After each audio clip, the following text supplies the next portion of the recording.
Bienvenidos a Mínimo Necesario, este espacio donde te hablamos acerca de temas políticos complejos a veces, de una manera muy sencilla.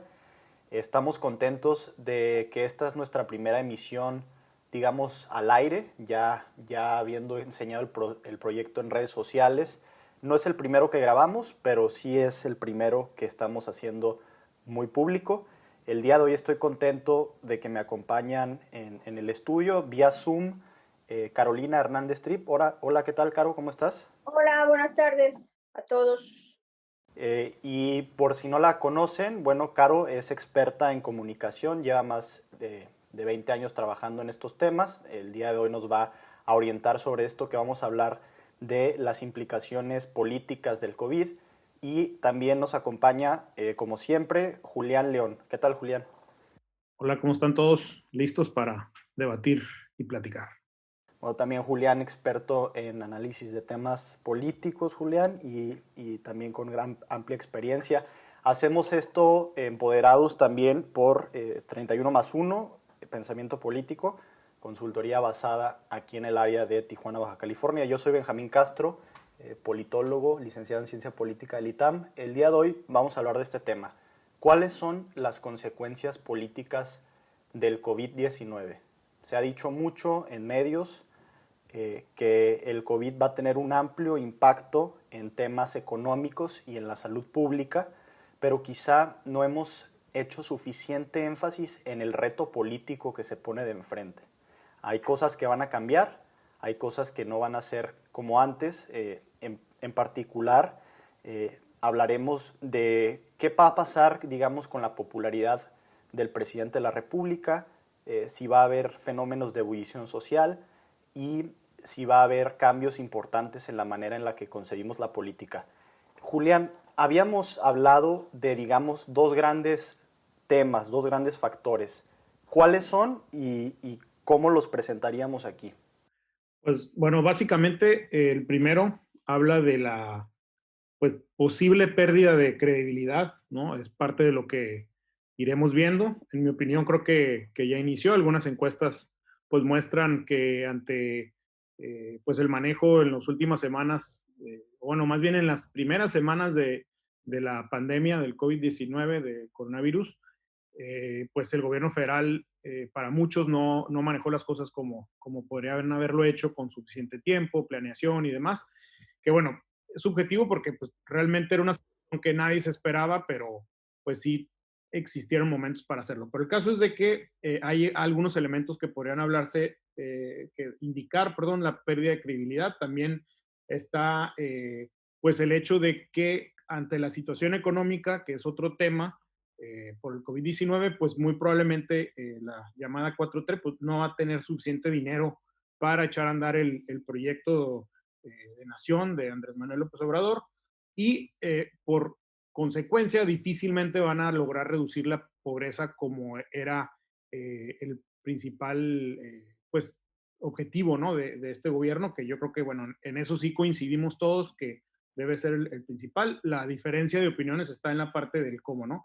Y el segundo eje del que vamos a platicar es sobre conflictos sociales, ¿no? Sobre, más allá de la política, qué otras cuestiones podrían darse como consecuencia del COVID-19. Aquí hablamos, pues, del tema de a lo mejor un poco de desgobernanza, ¿no? Algunos ciudadanos que, pues, por necesidad de salir a conseguir para básicamente comer ese día, pues habrán de hacer saqueos o demás, algunos que aprovechan el momento para hacerlo.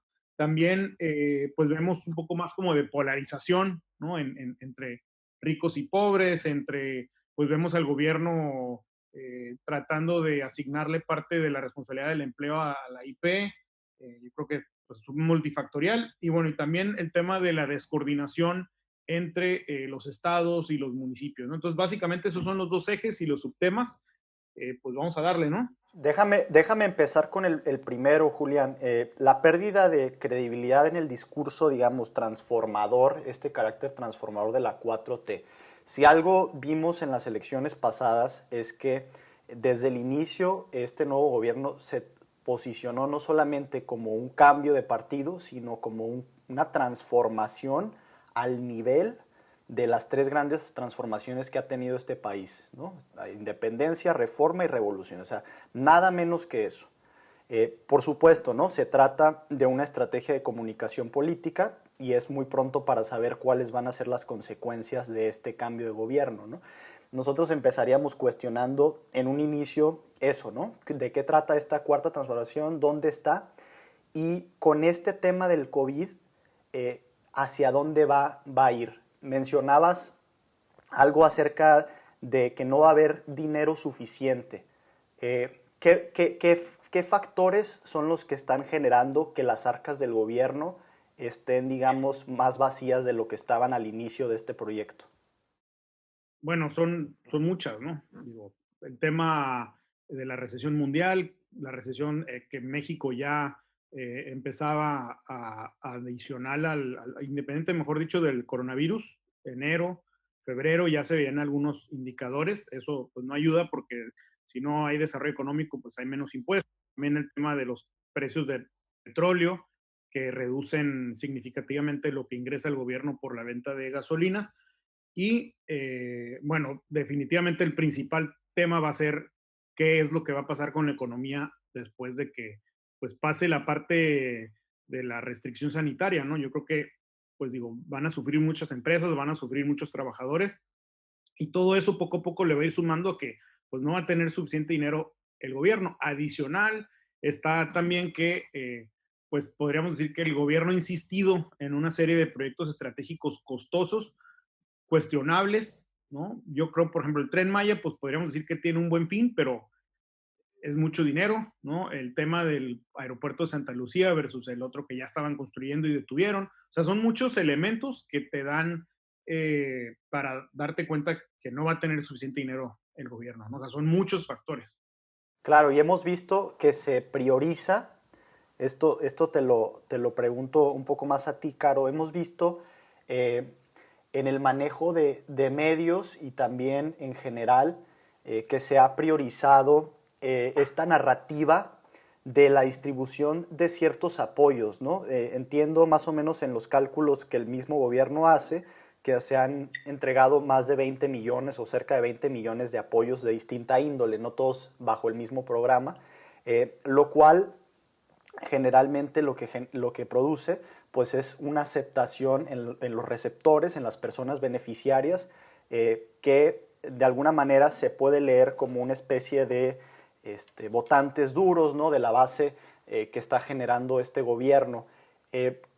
¿Cuál de las dos narrativas crees que vaya a imperar en su momento? La de, crisis económica, desempleo, empresarios que no tienen la suficiente confianza como para invertir, o la narrativa que está beneficiando, digamos, a un grupo importante de la población que quizá antes no estaba siendo atendida de la misma forma, lo cual es cuestionable, ya sé, pero que de alguna manera perciben que se está haciendo algo directo por ellos, ¿no? Adultos mayores, famosos los ninis, créditos en Infonavit, etcétera.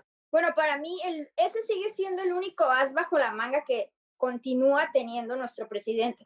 Los apoyos sociales, todos estos programas que desde el inicio de su sexenio creó, como tú decías, para madres solteras, para adultos mayores, para jóvenes que no trabajan.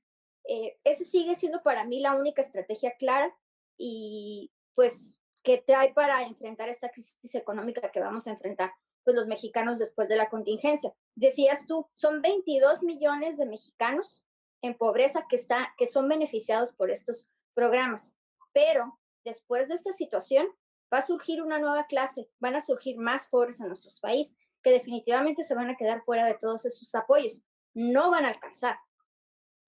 Sí, aparte es esto, ¿no? La idea de una solución a corto plazo, que es la de la transferencia directa, y una solución a largo plazo, que ya lo hemos visto, ¿no? En estudios académicos siempre se remiten al crecimiento económico sostenido, que es algo que no estamos viendo en la economía nacional, ¿no? Los pronósticos más negativos hablan de una caída del 8% de la economía y de ahí en adelante no sabemos cómo nos vamos a recuperar, etcétera. Depende de factores internacionales, como mencionaba Julián.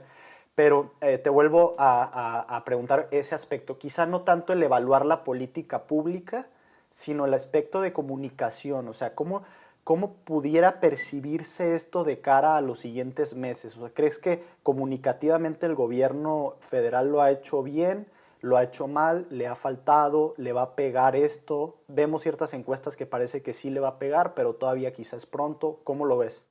Definitivamente en términos de comunicación ya le está pegando. Me encontré ahí revisando una encuesta donde se le preguntan a los mexicanos que quién está atendiendo mejor la crisis contra el COVID. Y me llamó la atención y también con miras a la elección del año que entra, a la elección intermedia que tenemos en 2021, se le preguntaron pues, en todas las entidades de México y al menos 16 gobernadores son mejor calificados en cuanto a las medidas en contra del COVID que López Obrador.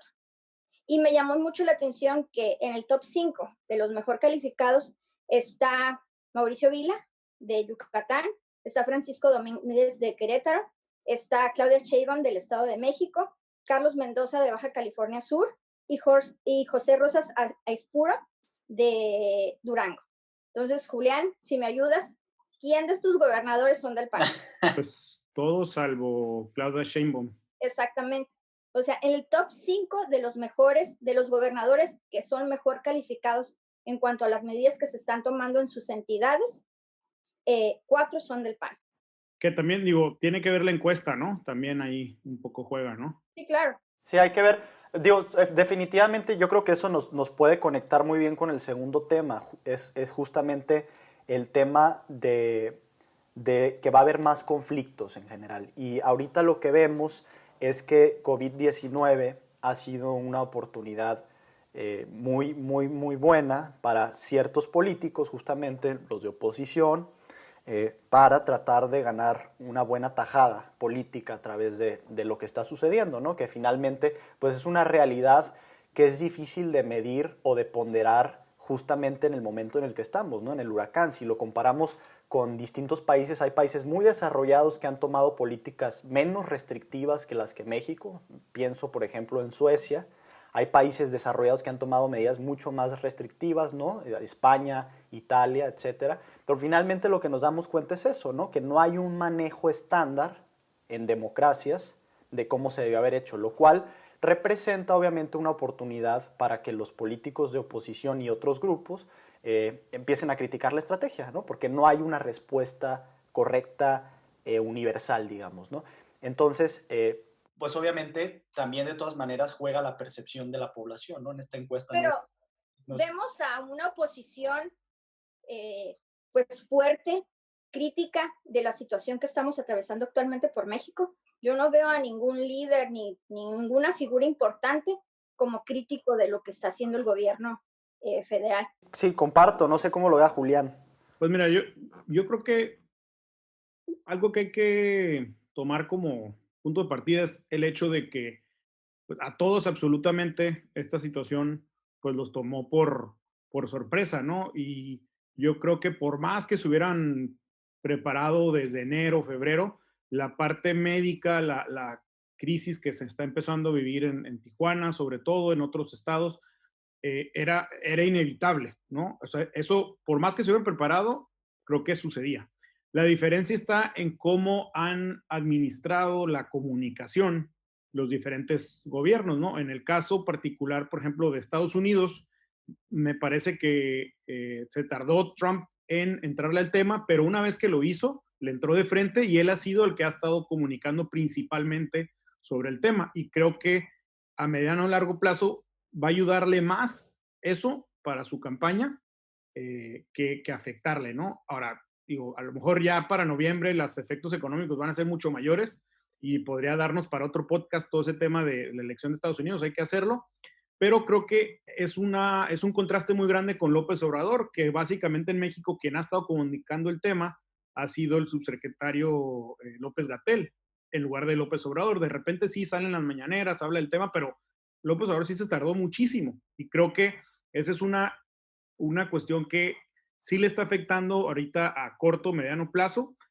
Veremos ya si se tomaron las medidas pues necesarias o más o menos acertadas, pues a lo mejor a la larga no le va a afectar tanto. Ahora, si te vas a la cuestión de los gobernadores, yo creo que los gobernadores, al no tener recursos económicos, realmente lo que han hecho es pues ver cómo torear el tema. Me parece que en el caso de la oposición en Jalisco en particular, el gobernador de Jalisco ha hecho un muy buen trabajo. No sabemos si en la parte médica ha sido lo mejor o no, porque pues digo, nadie somos expertos en eso, pero creo que en términos de darle pues esperanza o plantear la situación como algo manejable, creo que sí lo ha logrado, ¿no? Siento que también los gobernadores del noreste, ¿no? Lo que es Tamaulipas, Nuevo León y Coahuila, que son uno del PAN, otro del PRI y uno independiente, se unieron, ¿no? Hicieron una fuerza y lo han manejado de una manera también interesante. Ya sumado el de Jalisco, pues incluso le han entrado otro tema que también da para otro podcast, que es la discusión de el plan fiscal, ¿no? Que como nosotros sabemos, el plan, bueno, la ley de coordinación fiscal a nivel nacional, a nivel federal, establece cómo se reparte el dinero entre los estados y la federación. Entonces, eso está interesante que en medio de la pandemia, ¿no? Como decía Caro, la oposición ha tomado, y también Benjamín, ha tomado la oportunidad para hablar de cosas que no se hubieran hablado de otra forma, ¿no? Entonces, me parece que más que, o sea, mucho ha sido la administración de la comunicación para efectos de la percepción, ¿no? Sí, de acuerdo. Y bueno, entonces digamos, resumiendo la primera idea, la gran idea que es esta pérdida de credibilidad del discurso transformador de la 4T, vemos dos factores eminentes, ¿no? Inminentes. Uno, esta percepción, ¿no? Que está siendo disputada, está siendo peleada por los partidos de oposición también, tratando de justamente generar percepciones de que lo están haciendo mejor que el gobierno federal. Y por otro lado, el tema económico, ¿no? Donde ya vemos que hay esta disyuntiva entre no sabemos si va a ser más poderoso el fenómeno mundial económico, que para todos los expertos que yo he escuchado y leído, pues sí va a ser más importante la caída del petróleo, el tema de los megaproyectos, el hecho de que no hay una política pública bien estructurada para reducir la desigualdad en el país, etcétera, que el otro tema, ¿no? El de la entrega de los apoyos. Parece que va a pegar más lo primero. Entonces, tenemos esa parte, se espera una caída importante en la popularidad del presidente de la República y se va a plantear esta disyuntiva eventualmente. Esto lo escuchaba yo ayer en una ponencia del doctor Carlos Ugalde, que hablaba acerca justamente de riesgos políticos del COVID y básicamente dijo que iba a llegar un momento en el que se le iba a plantear así a la pregunta al presidente de la República. Le iban a decir, señor presidente, o mantenemos la disciplina fiscal, que significaría, es decir, no nos endeudamos, o perdemos las elecciones de 2021. ¿Qué hacemos? ¿No? A ese grado puede llegar, ¿no? Entonces, ¿qué respuesta irá a dar el presidente? Pues es algo que habremos de esperarnos, ¿no? Pero creo que por el comportamiento que ha mostrado ahorita, al menos en mi perspectiva, pues va a decidir endeudarse con tal de seguir el proyecto transformador, ¿no? Esa es la idea, y cueste lo que cueste, se tiene que llevar a cabo. Que ahí, nada más agregar, abriste todo un tema adicional, ¿no? La elección 2021. Yo creo que, digo, sin entrar mucho al tema, porque igual da para otro podcast. Para un tercero. Sí, para un tercer podcast, hay que irlos anotando. Definitivamente es un juego nuevo, ¿no? O sea, ya con esto que está sucediendo, se abre muchísimo la posibilidad de que la oposición pues le tumbe la mayoría tan grande que tiene en el Congreso. Y también... Esa es la tirada. Sí, digo que ya era el objetivo de la oposición. Claro. Yo no veía cómo le iban a hacer, ¿no? Ahora, creo que se abre el juego nuevo y la otra es que también se abre la posibilidad de que es lo que alcanzo a ver, que en algunas zonas del país las candidaturas independientes podrían volver a tomar fuerza, ¿no? Porque, bueno, ante la capacidad, más bien ante la poca capacidad de los gobernantes que vienen de partidos, pues yo creo que va a abrir como ese ángulo de nuevo, ¿no? Esa posibilidad. No sé cómo vean eso. Y una posible superalianza entre PAN, PRD, no sé, el mismo PRI, Movimiento Ciudadano. Algo que nunca se ha visto, probable, es otra posibilidad, claro.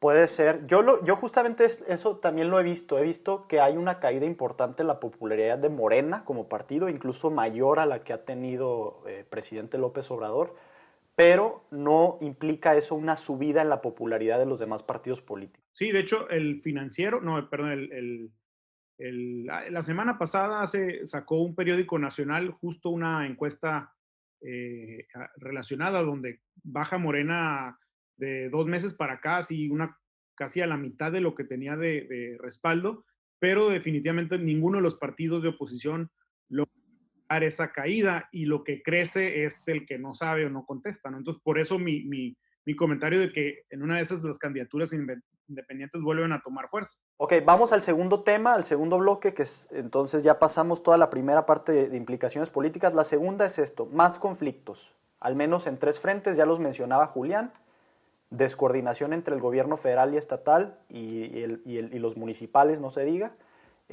Una especie de desgobernanza, ¿no?, que tiene que ver con mayores protestas, quizá focalizadas, saqueos, manifestaciones de enojo, etc. Vemos ahí casos como el de personas agrediendo a médicos y enfermeras, el intento de incendiar un hospital donde iba a haber COVID. Alguien que me explique eso, por favor. Y la tercera parte era mayor polarización, una hipótesis a la que quiero entrar al final. De lo primero, ya creo que hablamos lo suficiente de esta diferencia que hay entre el manejo estatal y el manejo federal.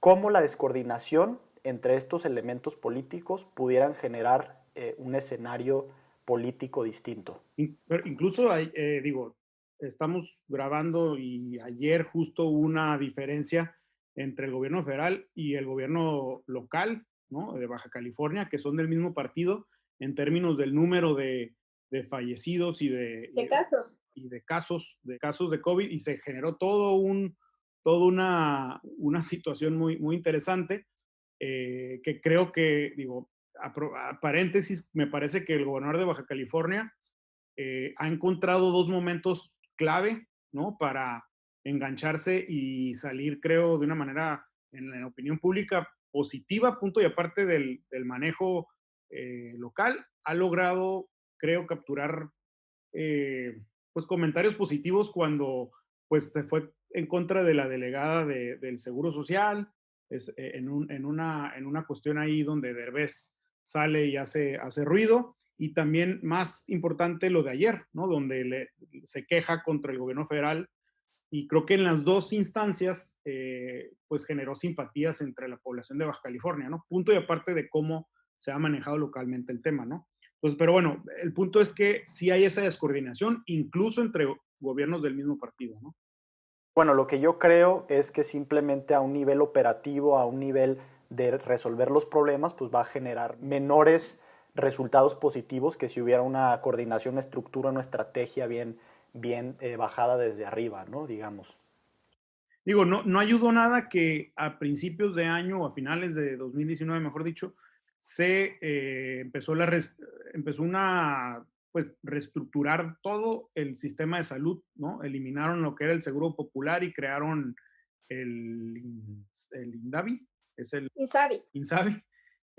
Bueno, y eso creo que no ayudó nada porque, pues, nos agarró como país, ahora sí que en el peor momento, ¿no? Estaba esa transición y llegó esta situación y pues peor nos fue, ¿no? Ok.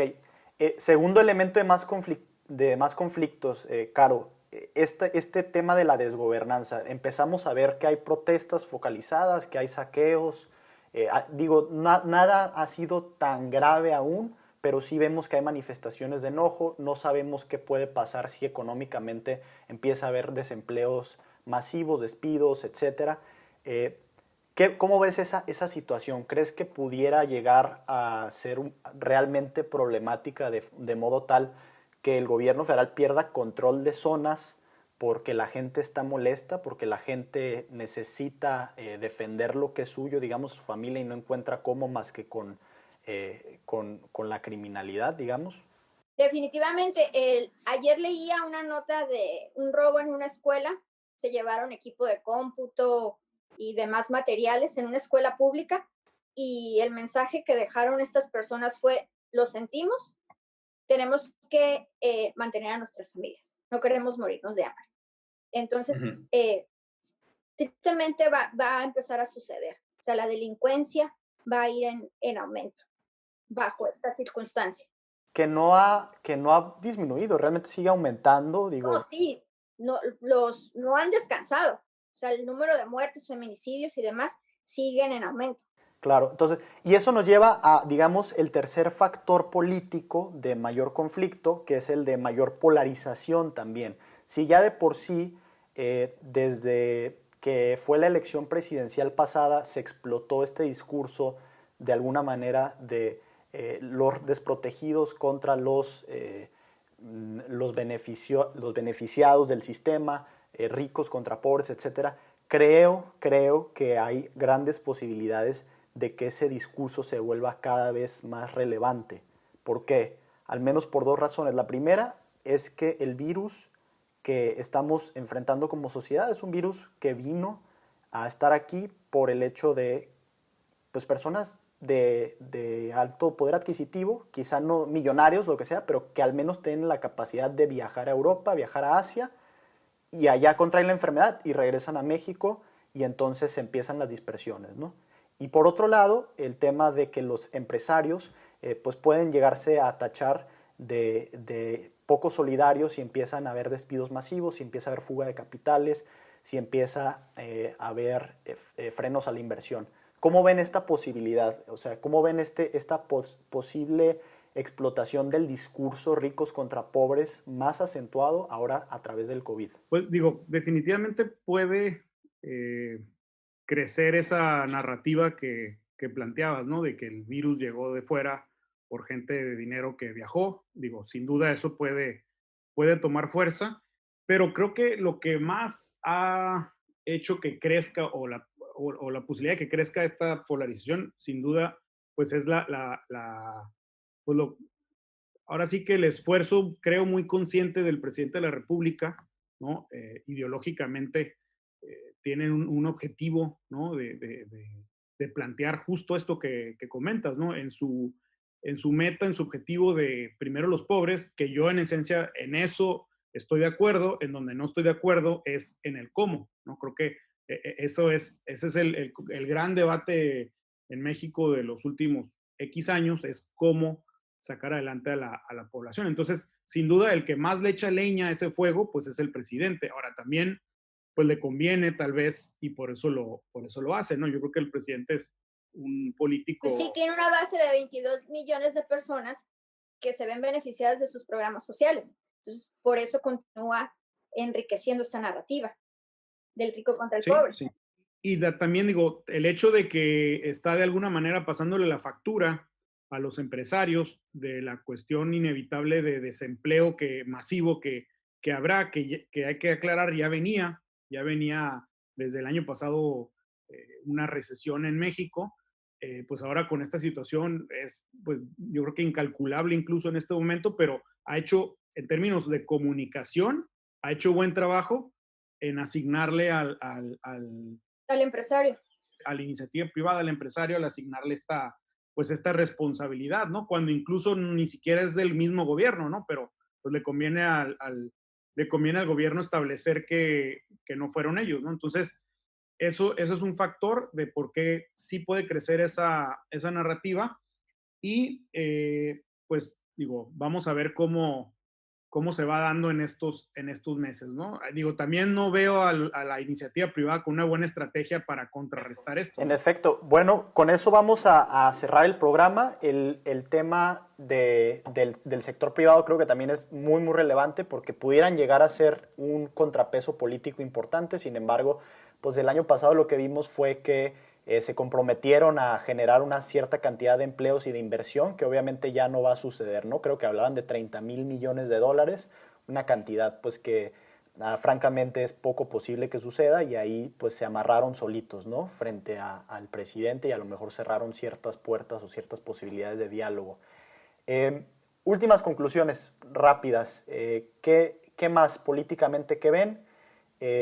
A mí al final me gustaría comentar algo, de una vez tomo el micrófono para decirlo, ¿no? Que que justamente no hay que caer en pánico, ¿no? Creo que es importante dar ese mensaje, no caer en pánico. Creo que una cuestión es el fenómeno, epidemiológicamente hablando, tiene cierta complejidad, cierta dificultad, pero si tomamos las medidas adecuadas, etcétera, si vemos soluciones de manera ordenada, estructurada, creo yo, al menos es el mensaje de percepción, saldremos de esta, ¿no? Habrá afectaciones, por supuesto, pero saldremos de esta. ¿Qué ven ustedes para cerrar? Al final las damas. Bien, pues bueno, yo creo que aplica mucho la frase aquella, ¿no? De en río revuelto, ganancia de pescadores, ¿no? Entonces, sin duda, como hemos estado comentando, sobre todo los de oposición están encontrando en esta situación una oportunidad. Ahora, creo que podría, por un lado, verse como pues cosechar en un momento crítico, pero también creo que es justo el momento en el que las personas cuya vocación es la política, cuya vocación es el servicio a los demás, pues justo es el momento para que saquen la casta y que hagan su trabajo, ¿no? Entonces, yo creo que los ganadores van a ser los que comuniquen mejor y los que en efecto logren contrarrestar, ya sea en la parte sanitaria, en la economía, en lo social, son los que van a cosechar en el 2021 las mayores ganancias políticas, ¿no? Se oye mal tal vez que lo digamos, pero es una realidad, ¿no? Entonces, digo, pues si alguien hace bien la chamba, pues qué bien, y bueno, habrá de tener su recompensa por parte de la sociedad. Eso creo que es como pues mi conclusión de toda esta situación en cuanto a consecuencias políticas meramente de la contingencia que estamos enfrentando. ¿Caro? Los que mejor hayan manejado, hayan gestionado la crisis son los que van a salir fortalecidos, definitivamente. Y los que hayan utilizado una palabra clave en este tipo de situaciones, pues que hayan sido empáticos, principalmente, son los que van a salir, pues, mejor posicionados de toda esta situación. Y, como en todas las crisis, el que haya aprendido la lección. Si de esto no salimos con una lección bien aprendida, pues no valió la pena. Claro. Perfecto, concuerdo. Bueno, pues nuevamente a hacer la parte que nos toca, en mínimo necesario, queremos darte información de relevancia, información concreta, información que puedas utilizar para tomar decisiones. Muchas gracias nuevamente por escucharnos y te esperamos con un nuevo podcast el próximo lunes. Con todo cariño de todo el equipo de Mínimo Necesario, que tengas una gran semana. Hasta luego. Saludos. Hasta luego, bye.